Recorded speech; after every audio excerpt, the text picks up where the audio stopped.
Hey everybody, it is Lewis Porter Jr. It is June the 29th, 2016. It is also Wednesday, so that means it's comic book day. We'll talk a little bit about comic books. But of course, we're going to talk about developing your IP, and that kind of fits in close with comic books. So it's all kind of a thing. And of course, being New Comic Book Day, you can see. Let's take a quick look and see what I picked up, and then we'll get into the whole topic. Of course, I picked up Captain America #2. After all the controversy with the first issue, I saw this one, and I was like, okay, it's kind of what I thought it would be, and it was. But I'll tell you what I really like. Jesus Sayas, he's the artist on this. I'm really liking his artwork. He did some stuff a while ago for Checkmate that I thought was very, very good. Another solid piece. I thought if you like art and you're looking for just, it's kind of a subtle style. It's very, very traditional comic. Um, it's not super exciting. It's not super this. It's actually just kind of cool, classic comic stuff. And where's that page? Okay. And this is the image that is the best image of the entire thing. Turn this so you can see it. It's the image of the Red Skull reading to a little girl in bed. That was crazy. That was amazing. So that was kind of cool. I also picked up the second issue of Black Panther. I've not been really excited about. Oh, sorry, third issue of Black Panther. I haven't been excited about this book. The more I read, the less I'm excited. It did not excite me at all, and it's kind of sad because it should have. But the art's awesome. Brian Stelfreeze does amazing artwork on that. Empress, I missed issue 2. I'm on issue 3. One of my favorite artists in the world, Stuart Jimenez. He's from Canada. Once again, I don't like Marlar at all, but I love Stuart, so I kind of bought it to support him. But at the same time, I'm supporting Mark, so it's kind of like a horrible catch-22. It's not what I want to do, but I'm a fan of the comic, so I guess I'll read some of it and just deal with it accordingly, like any true comic book fan. All right. So tonight, see, I hate doing this. We got to talk about developing your IP, and this goes back to kind of a statement that I kind of like. Hey, Angel, what's going on?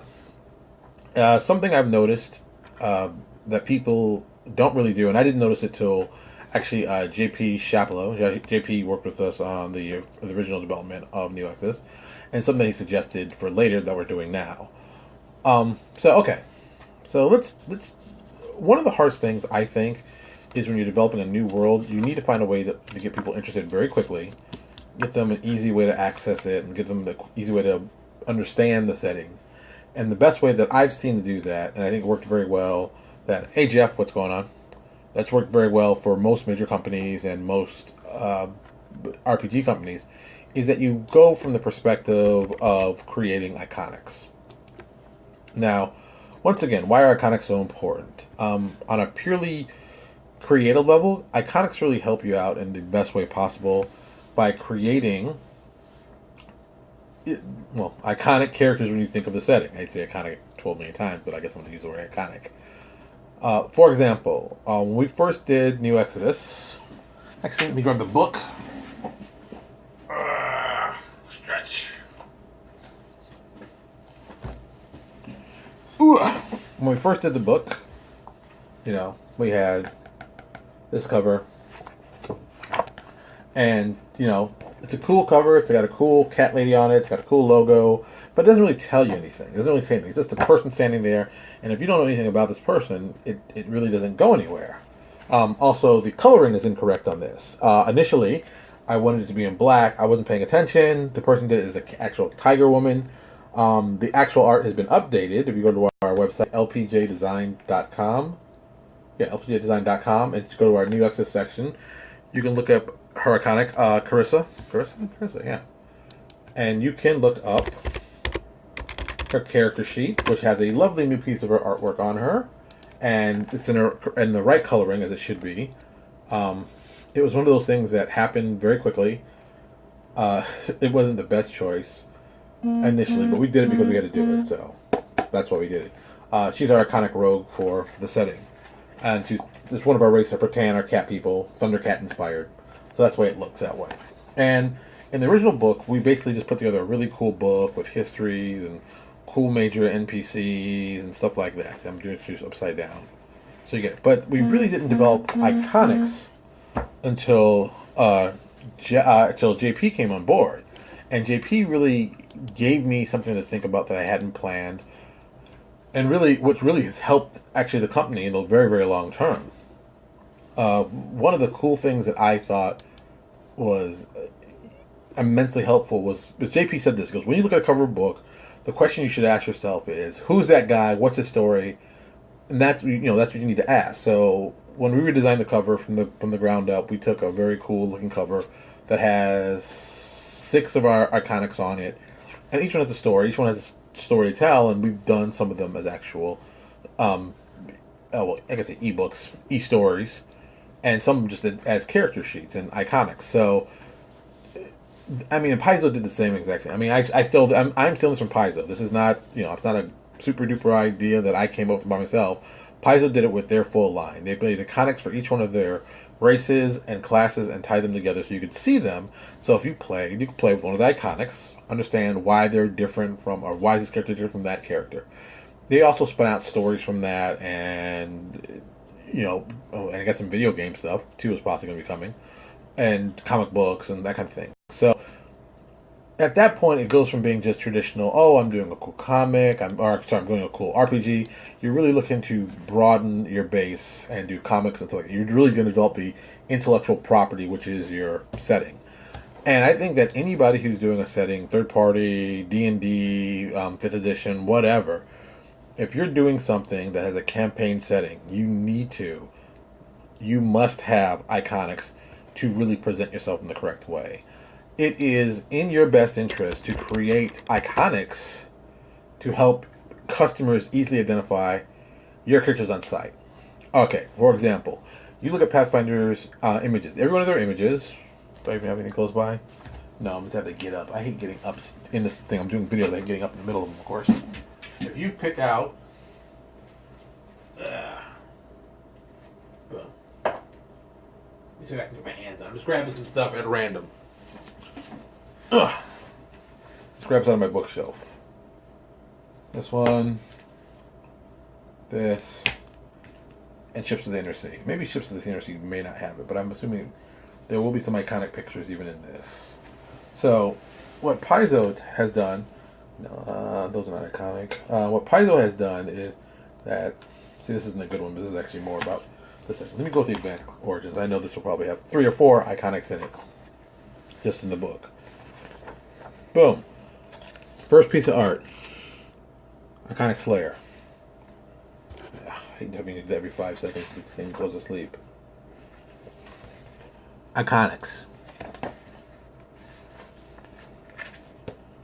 Iconic. Iconic. Now, why do they do this over and over and over and over and over? Because every time you see an iconic, they're just reinforcing the actual, you see it? They're just reinforcing these characters, these identities, and what you think of the game every time you see them. Every time you see them. Every time you see them. It's a great business idea, and something that people need to do more of, I said, on the smaller press. Neo Exodus, we initially started with a very, very small number of iconics. I think there was 6 initially. One of the, I guess say one of the more popular ones. See, these are not. One of the most popular ones was Nose Cutter. Nose Cutter is our Anuka barbarian. Barbarian? Yeah, barbarian. I believe it was a Nuka fighter. Sorry, a Nose Cutter was our generic iconic fighter, and people seem to like it because the character itself really tied in with the race very well and went from there. We kind of did that with certain other races in the setting.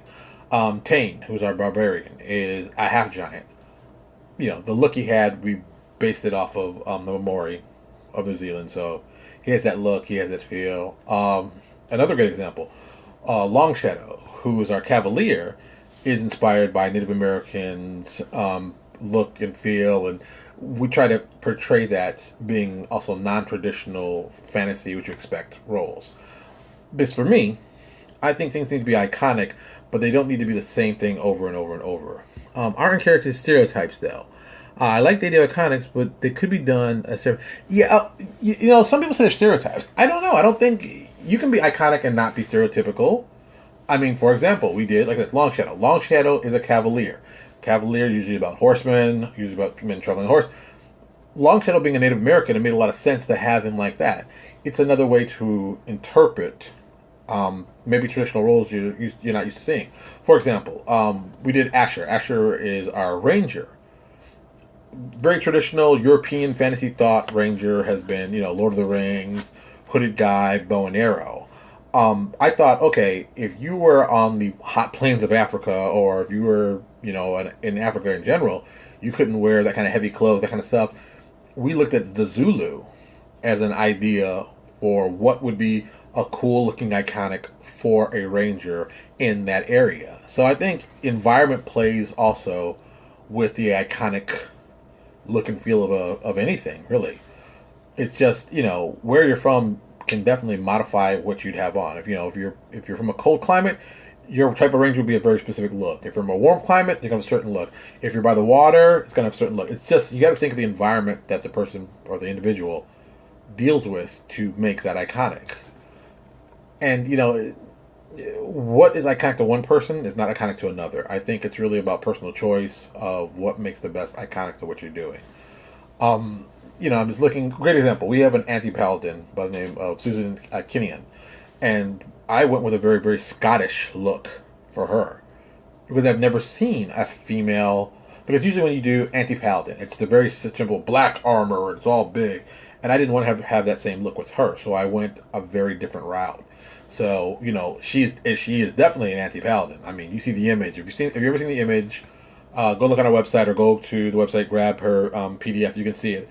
You can see she does not look like the typical anti-paladin, but you can see that she's evil just from the image alone. So I think that helped a lot. Angel, that does make a lot of sense. And I think the perspective Angel just put. Sorry, let me read to everybody. That does make a lot of sense talking about the iconics. I hadn't really thought about it from that perspective. I don't think most people think about the fantasy in that kind of perspective because it's always kind of taken from the Tolkien-esque. Tolkien is what I do, and that's the kind of fantasy, and that's the only fantasy you can have. But, just common sense plays a role on that. So, I get it, and, plus people, the fantasy you're used to seeing isn't the only fantasy there is, Fantasy in Russia, fantasy in China, fantasy in Japan, fantasy in Australia, fantasy in Java, fantasy in South America. They're all different, and they all play to each other, and they can all give good input back and forth. It seems that iconics would be things attached to nostalgia or familiarity. Things when, that is true. I think they are iconic in the sense. I think if we stick to just iconic means old. I don't want you to connect to that. I want iconic to be when I think about a ranger in this environment. This is the thing I see, and I'm just using Asher. This is just the first thing that popped in my head. A ranger is a ranger is a ranger. Is I guess true, but it's not. I mean, the ranger in England is going to be different than a ranger in Alaska. The environment affects that, and what you might think, oh, ranger means this, but oh, wait a minute, I never thought about a ranger from over here. How would this ranger be different? And I think it opens up the idea of what iconic means. Dirk Stanley wrote that. I think nostalgia is a good idea sometimes. I think we can get caught up too much in the nostalgia of something to ever seeing it advance. I think, that's a prime example of what's happened to a lot of stuff in fantasy. People still want fantasy to be drawn a certain way. It's going to look this certain way, and it's always going to look like this. And I'm very much a modern fantasy fan. I'm like, no, let's push it. Let's give digital art a chance. Let's add in Photoshop effects. Let's put those things out there to really change the look and feel of what you consider to be, traditional fantasy. It's as a creative person, you should be always pushing the boundaries of what's typically expected to as far as you can go. Because a lot of people won't. Just bluntly put, a lot of people are going to tell another Tolkien-esque story. And let me just be honest. I mean, I tell people all this time, I can't stand most of the typical races you see. That's why I made different ones for New Exodus. I mean, elves are elves. And people get into this, well, it's a sun elf, and it's a wood elf, and it's a sky elf. And I'm like, it doesn't matter. It's just, it's a guy with pointed ears. Well, it's a dwarf. Well, it's a mountain dwarf, or it's a gray dwarf, or it's a short guy beard. That's, those are iconic fantasy characters, and for me, it's like I've never understood them. They don't excite me. So that's probably why I'm not a big fan of them, and that's probably why I don't play anything besides human. But that kind of stuff has never affected me as being exciting, interesting, or different. I think they stuck with a trope and have been, stuck with those tropes for forever. I think that just happened kind of by accident, kind of by purpose. It's like how many different types of dwarves can you have till you realize a race should be radically different. Races of people should be radically different, not ethnicities, but races. This race of creature is X. The Sasori on Neo Exodus are scorpion men. They're scorpion humanoid men.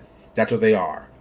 The Patan are shadow created, cat looking, Thundercat esque men. The Kavian are humanoid, psionic, rat men. Okay, all three of these guys are humanoid. They all have the same humanoid traits: 2 arms, 2 legs. But they're different by culture, by appearance, and by how they were created. So it's and it plays into that.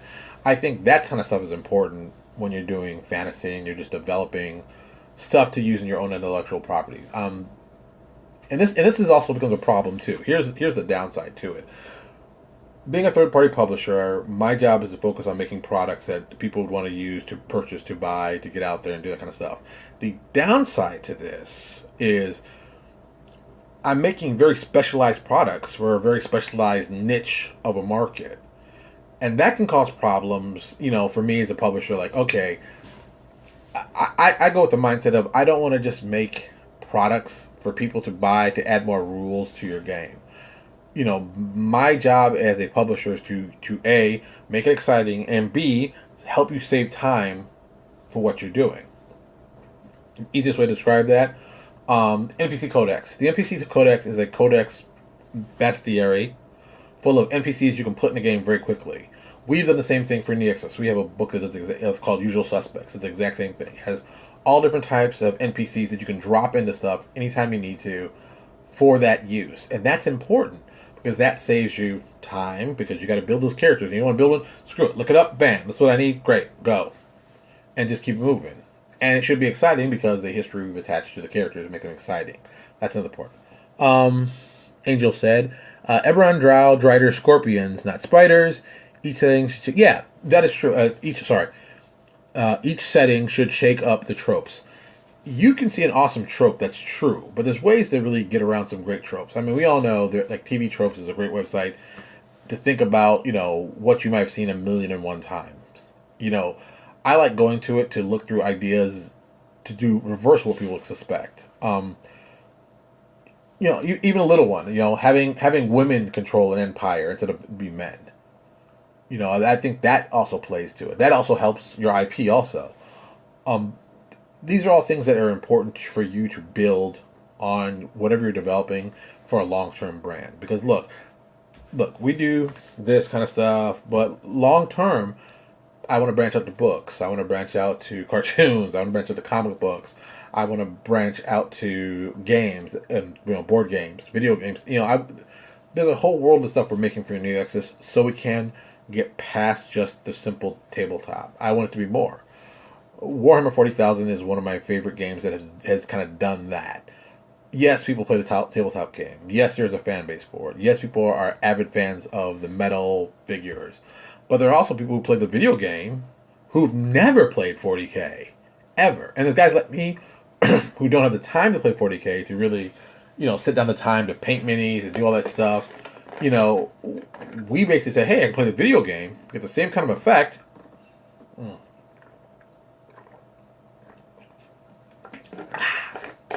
Get the same kind of effect, but not have to waste all the times of the setup and stuff like that. Because look, being a single father, it's I don't get as much time as I'd like to get by myself to do the kind of stuff. I can't. So I got to pick things that are faster ways to do them. And I think there are tons of people that suffer the same problem I do. They still want to play, but they just don't. I just don't have time to play like that.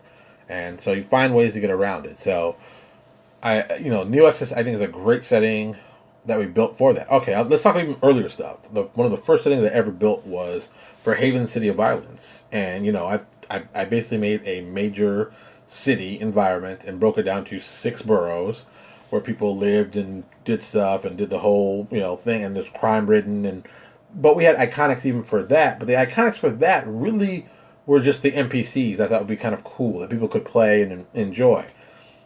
I went from there. Then you have Neo Exodus with the second one. I developed that out of the help with JP, and we started doing iconics. And now with Starfinder coming out, and me, deciding we're going to do a Neo Genesis, we're going to have iconics, of course, for that. And some of the races I've already thought about. Oh, what cool things can I do that are non-typical fantasy sci-fi tropes that would work very well? I don't know about most people. The video game that I'm because I've done so much research on it, actually not played it, because I get motion sickness. Yes, I get motion sickness from games. It's kind of silly, but it is true. I haven't had a chance to play it, but I've seen just about everything you possibly could be Destiny. Even when Destiny was being developed, they talked about how Destiny was being built under a lot of tropes that are reserved for fantasy, but in science fiction. And I think that was a brilliant idea. There's a great video on YouTube about it.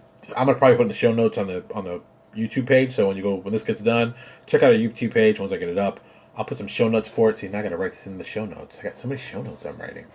It's so crazy. I like that we're doing show notes also as I go along, so I don't forget these things, because there's always something kind of cool that comes up that I want to be like, oh, what about that one? What about that thing? And it just you know how it is. So yeah, I want people to see that video. I think it's very important. I think it'd be very inspirational. But yeah, so they took tropes that were already established and really didn't put them on their head, but they did. They gave them in a place you wouldn't expect them. And I think that's the same thing you can do with just most things that happen, in gaming or in that with your IP. Take something take something that's very, very common and see it from the other side. This goes back to even the stuff that what's the boy's name? Max Landis. Thank you.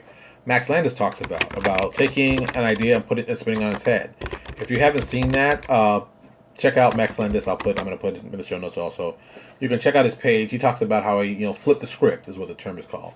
And he does a lot of stuff about flipping the script, where he tells you a story from another perspective. He does a great one. Oh, I don't want to ruin it for you. He does a great one about cops, and I don't know if that one's up somewhere. I know I saw it just by hook. Okay, I'll explain it. So basically, he describes it like this. This is going to be the really short and condensed version.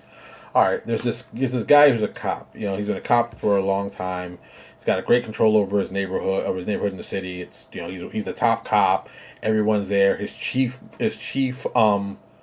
boss, captain, is there telling him, "Hey, I got some news for you. You won't believe this, but do you remember remember that partner you used to have? That good partner of yours? Yeah, well, he's come back to town." Like, wait a minute, what? He's come back to town? And he remembers, hey, this guy, when he was in town the first time, the guy was, pretty violent guy, and he luckily got away out of a big shootout and stuff.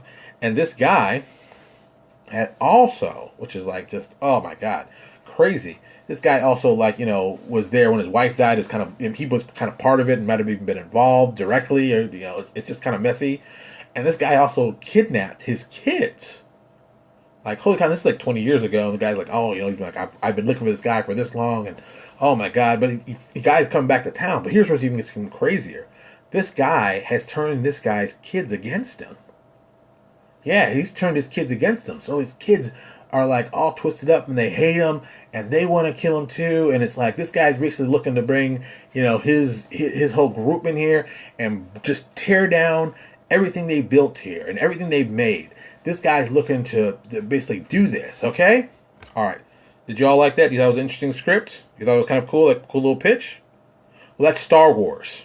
I just told it from the perspective of Darth Vader. Yeah, it's yeah, like I said, flip the script. Take something you know, look at it from the other perspective, and then you get something totally different. And I think I've done this one before. I like that one. He does, Max Landis does a couple of them that I think you should also watch. He does some really great ideas. They're brilliant. They're really brilliant. So, as a creative person or anybody involved in the creative field, that's something you might want to think about doing. Take an idea, flip the script, boom. And that's how you can build awesome IP. And the best part is, it sounds familiar, and you can't figure out why it sounds familiar. Because you know the story, you just haven't seen it from that perspective. It's a cute little trick. See? Look, it's not about being the smartest guy in the room. It's like just gathering a lot of cool ideas, meshing them together, and helping yourself out. That's really, that's all I'm really doing here with this whole IP thing. I'm thinking of cool ideas that I can use to get people excited about what I'm talking about. So, just think about it like that. Whew, isn't that, see, that was fun. I like that. So, okay. Something else. Kind of orders, Dirk says, kind of in order to establish some familiarity as soon as they're like, yeah, like Pac-Man. But that's it now, you recognize the site. See, this is the problem. When you're on your phone, it's hard to read the stuff because you're actually, it stops and it's like, oh, people write too far. So now I've got to see if I can read it here, but of course I can't. Oh my God. Oh, you phone, I hate you. Yes, Dirk is actually correct. He says, kind of in order to establish the new familiarity, so as soon as someone sees your iconic, they're like, yeah, that's Pac-Man, or yeah, that's a drought, where the IP is recognized and known on site, where it becomes this tangible felt thing in the mind. Yeah, I would believe that. I think, I said, you got to give them that first taste so their mind can process and say, okay, I understand what this is. Then from there, they take it where they go, okay, how is this different than what I'm thinking it is? And, like they always tell you, movie, if you're going to do a movie description, it's like this plus that, It's, what was that one? I can't remember the name of the movie now, I've forgotten, but it's Under Siege on a boat. You know what that means. If I told you it's Alien on a sub, you know that shorthand. You know exactly what that means. I don't have to explain it to you. I don't have to get very deep into it. You've got it. You're like, got it. Move on. And that's kind of a way you have to, build your ideas for your IP. So, don't think you can't. And there's tons of intellectual property out there that you don't have to give these high end deals. People do these highbrow, super long. You don't have to always do that. You can do very simple things, but just tell it in a different way.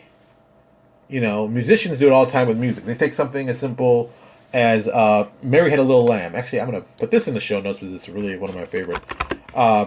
Stevie Ray Vaughan did a version of... that tells you how good I am. Stevie Ray Vaughan did a version of Mary Had a Little Lamb. And it's an amazing version of it. But it's a song we all know. We all know that song. But the way he changed it up, he made it his own. And you should be doing the same thing with your IP and development. I think that's important. Find ways to make it unique to you and make it more personal. The more personal you make something, the more it has a stickiness, at least in my view, to the people who get to read it and see it and do it. Because the more personalized, the more you internalize it, it just becomes more real. At least that's my thought process. So, I guess it's been almost 30 minutes, so it's been 30 minutes, so let me wrap this up. Let me make some suggestions. So everybody, do me a favor. If you're watching here on Facebook, swing over to our YouTube link. You can find it. Go to YouTube, type in the Mind of a Madman or Louis Porter Jr. It'll pop up there. You can see these videos. Transparency Agenda Daily also will pop up. Take it out. Check over there. Subscribe. The more subscribers we get, the bigger we can become. The bigger we become, the more I can do cooler things instead of just doing this simple shout out. I can do like with the big mic. See the big mic? Well, the big mic. All kinds of cool stuff. We can start doing more stuff with more people. I keep wanting to, interview. I hate the word interview. I don't interview. I want to just talk to people I know. I still want to get Owen on here, but I know Owen's busy as all get out. But I think Owen's a great person to talk to about the industry. I would love to get Clinton Boomer on this. I think Clinton Boomer, from a design standpoint, is, like I always said, the next generation guy. I think he's one of the hottest designers out there. If you haven't seen what he's doing, you need to check him out. Clinton thinks incredibly three-dimensional, which is, I hate him, but he's so good. I hate him. That's a lot of personal Porter hate, but he's very, very good. even Jeff and even getting Michael, you can hear about what our meetings are like and how we do, creative stuff. But we usually do it via email, but we can do a round robin so you guys can see it. If you have any questions, I don't think I ever tell you guys. If you have any questions, shoot me an email. I'll put it here on this. We'll read it here. We can read it, and so everybody can hear it, and everybody can maybe learn something they didn't know. I want everyone to have an opportunity to enjoy the information I'm getting out. Like I said, it's free. It's out there because I want people to make better games, and better games make better environment for all of us. I mean, that's where I'm seeing it. All right, I'm done. I'm gonna get this together. I gotta get this online and get you all excited to see what we're gonna talk about tomorrow. Oh, that's right. Tomorrow will be our Friday. It's our Thursday. We're doing Monday to Thursday. Monday will be the 4th of July. I don't know if I'm going to be doing a video on that day. I'm still debating it. I might do it. It's like a 50-50, So I might, but I'm probably, and if I'm not, I might put a thing telling you I'm not, but I might. So I'm also off work after starting Thursday night. I'm done.